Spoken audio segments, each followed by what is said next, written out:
But then at one point, he wanted to start in a business or something with his friend. And he went to a business conference, and the guy, like the most successful, I guess, of them who were presenting, said one thing at the end of the seminar. He said, by the way, if you really want to be successful, so if you're an entrepreneur and you want to be successful, you need to get to know this guy named Jesus. Talking about Jesus Christ, okay? And from then, he was like, okay, well, maybe my wife is right. Let me, start looking into that. And then he got into, getting to know God and stuff like that. And he was saying that in his 20s, he became like very, very rich from like real estate flips and stuff like that. But he was dealing with a local bank back then who got bought over by a big bank. And back then, right, even though he was making a lot of money, but he still owed quite a bit of money to the bank, because he was flipping homes and just waiting to sell them and make his cut from it. But what happened was, when the bank saw that he owed them over $1 million, they called back all of the notes, so all of the loans that he had taken for his business, they were all called back, and they were like, I think you have like 90 days to pay us or something like that, which he couldn't do. So from being very rich, he went to filing for bankruptcy, and thank goodness, his wife understood and she stood by his side, even though all of that crazy stuff was happening to them. And basically, what he was explaining was the importance of not having debt, because he was like, the Bible says, right, the borrower is the slave of the lender, right? So basically, when you borrow money, you're owned by the person or the thing that you borrowed from.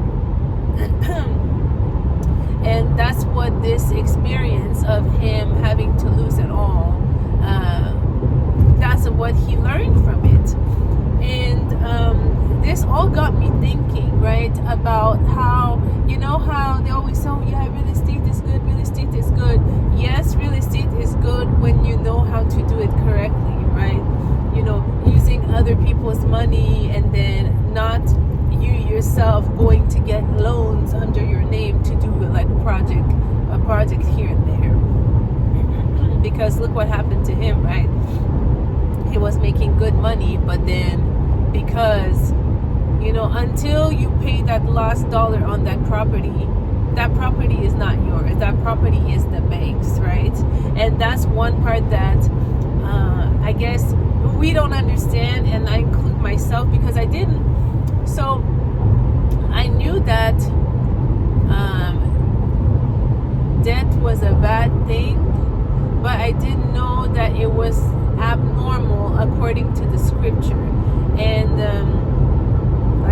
for instance, like when you go to school, like I was taught, well, you don't come from a rich family, so if you want to go to school and you want to study something that makes sense, well, you have to get student loans. To me, and because of the environment I grew up in, those things were normal. Like I said, like if you want to go to school, past a certain point, of course, not like high school or college. Like if you want to go to university, well, you just get a loan, pay for it, and then you'll pay it back for the rest of your life. Like it is what it is. Same thing for a car. I was taught, you want a car, that's okay, go to the dealership, and then you make payments. So anything that you need, just make payments. That's what people do. That's the norm. But the more I'm researching on the law of multiplication and how to handle finances according according to the Bible, and all of that realm of finances, I'm starting to see that what we are taught as normal is not, and I was thinking about it too, in the sense that whoever you owe money to, you become their slave until you pay it all back. Right? We understand that. Even, the Bible says it in Proverbs many times. Fine. But you also have to think of it this way, that, if you had to borrow to buy a home, well, you're going to be a slave to the bank until you pay that last penny. If you borrowed money to buy a car, same principle. If you borrow money to buy the furniture in your house, or even like the washer dryer, you will be a slave to that company until you pay that last dollar. And the problem with that is, if you are a slave to so many things, there is no way that you can put 100% of your focus on God. There is no way, because those things and institutions, they have a right over you and what you do until you pay them back. And that's something that we have to understand. And it's the same thing when you use a credit card. For instance, Dave Ramsey was saying that he doesn't use no credit card, and he's doing way better than most of us. Okay? And he was saying that credit cards are really bad, because again, every time you use it and you don't pay the balance, you become a slave to the card. And he's like, is that what you want? Do you want to be owned by so many people, or do you want to only be the property of God? He didn't word it like this. That's just my interpretation, but it made a lot of sense. So coming back to owing money, it's the same thing in real estate. There are smart ways to do real estate where you don't use your money, you don't use your name. Those are the ways that are favorable for building wealth. But if you have to use if you have to use someone else's basically, if you have to get a loan from someone to pay for the real estate, and then your name is on the line, that's not good, because that person overnight can decide to just take whatever you build. That person can overnight decide to just take it back, and then you're left with nothing. So going back to owe no one, right? That's what the Bible also preaches, that you need to owe no one. Why? Because again, you will become the slave of the person or the thing that you owe to. You will become their slave until you pay them back every nickel and dime. And I was thinking about it, and I was like, I think, and that's part of like the 5 principles that he teaches, right? Dave Ramsey. He's like, always get a good budget, get out of debt. The third one is, choose your friends wisely, because, you are a reflection of the 5 people you spend the most time with. And that includes their financial hygiene. If you spend your time with big spenders, but people who can't afford to spend, but yet they're still spending, if you spend too much time with them, you're going to start overspending like them. So that's what he was explaining. And one of them, he was like, so once you're done paying your debt, then your duty is to give. And that's where tithing comes into play. And I started understanding as well, like with the order, the sequence that he gave, I was like, it makes a lot of sense, right? Because a lot of church representatives, right, they always say, people don't tithe, and like, look at the situation that's happening to my church. It's about to close, and I'm pretty sure it's because people don't tithe, right? Which is fine. It is what it is. God has a plan for everything. But going back to tithing, I was like, well, that's why people don't tithe, I'm choosing to believe that people don't tithe because they can't. And what I mean by they can't is when you're in so much debt, right? So you owe money to so many people. How can you even find the money to tithe? Right? And I think that's what, when people have an issue with tithing, I think that's where it's coming from. Because if you have unlimited wealth, right, and if you owe no one, then of course you have the money to tithe. But when you're in bondage, because that's what debt is bondage. Not only financial bondage, but also bondage of your mind. Because let me ask you, when you owe something to someone, right, and then creditors keep calling you to pay them, aren't they on your mind constantly? Yes. So that's a form of bondage. So because of our lack of financial education and our lack of knowledge and understanding of the Bible, we unknowingly put ourselves in bondage. Mostly it's financial bondage, where we get in a situation where we constantly have to feel like, okay, we have to survive, we have to pay bills, we have to pay this, pay that.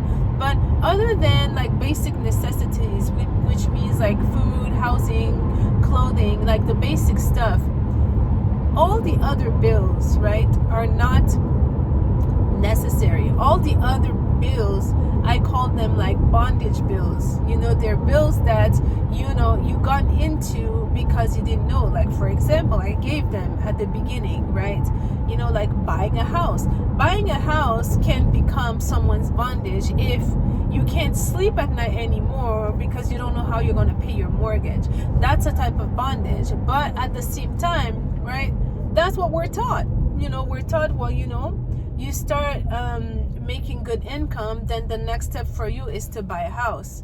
And then, you know, you buy the house, you pay it over 30 years, and that's that. We're not taught that there are other ways to buy a home. That's not what we're taught. So we are taught, we are groomed to unknowingly put ourselves in bondage, right? Because again, you know, financial institutions need to put people in bondage so that they can control what you do. It's the same thing for businesses, right? I have a friend, right? They have a business, but then because they had to borrow money from the bank, and because now, you know, the economy might be going in a recession, well, they're getting calls from the bank saying, well, you know, we know you're doing your monthly payments, but because we fear we are going in a recession, we want to see how much money you have in the bank. And if the money is, if you don't have enough money in your bank account for your business, well, you're going to have to go work somewhere else so that you can have money in the bank. So somebody is literally dictating and telling you, that person is literally telling you what to do with your life and forcing you to go work, even though you're working already 60 hours. That bank is telling you, well, you're going to have to work an extra 20 because we want that money to be in our bank. So you see how it works, like that, how the bondage happens. So it all comes from us being taught that, you know, you need to own your home, and everybody's doing this. Everybody's getting a mortgage on a house, so that's what you need to do to get your home, and having your home is a sign of success. No, it's not. It's not a sign of success if you can't sleep at night, you don't have any peace because you have to pay that home. I would rather stay in an apartment that I can pay comfortably without losing sleep, rather than saying, oh, well, a home is an investment. A home is not an investment. Unless you're renting it and you're getting some income from the home, a home is not an investment. It is a liability, right? But again, that's not what we're taught. We are taught that that's the norm, and it's the same thing for cars. You know, Dave Ramsey was giving the example. He was like, most of us, right, we have a car note of like between $400 and $500 a month that you're paying for. You know, he was saying now they offer like 84 months or something. So he was saying yes. So can you imagine if you didn't have that car note? That's the example he was giving. Can you imagine if you didn't have that car note where you had $500 available to invest like in the stock market? He's like, that $500 a month over 30 years grows to $5.6 million. So he was saying, you know, when you get yourself in bondage because you have to make payments or on this or on that, that's what you're giving up on. You're giving up on financial freedom. You're giving up on freedom, period, because this society is training you to believe that it's normal to go get a loan for this and that. And they're like, yeah, don't look at the interest, because it's the interest that's killing you in all this. So they tell you, don't look at the interest, just look at, can you afford the monthly payment? If you can afford the monthly payment, that's all you need to know. So they'll disguise it under like small monthly payments, but when you look at the end result, you end up paying like 3 to 4 times the amount of money that you were supposed to pay had you found a way to gather the money and pay it in one increment. Anyways, I'm at work now, but that's all I wanted to say, that you know what, this year we need to get our finances in order so that we can stop being slaves to so many things and we become just God's representative. Because again, right, it's hard to focus on only the things of God when you have so many bills to pay for.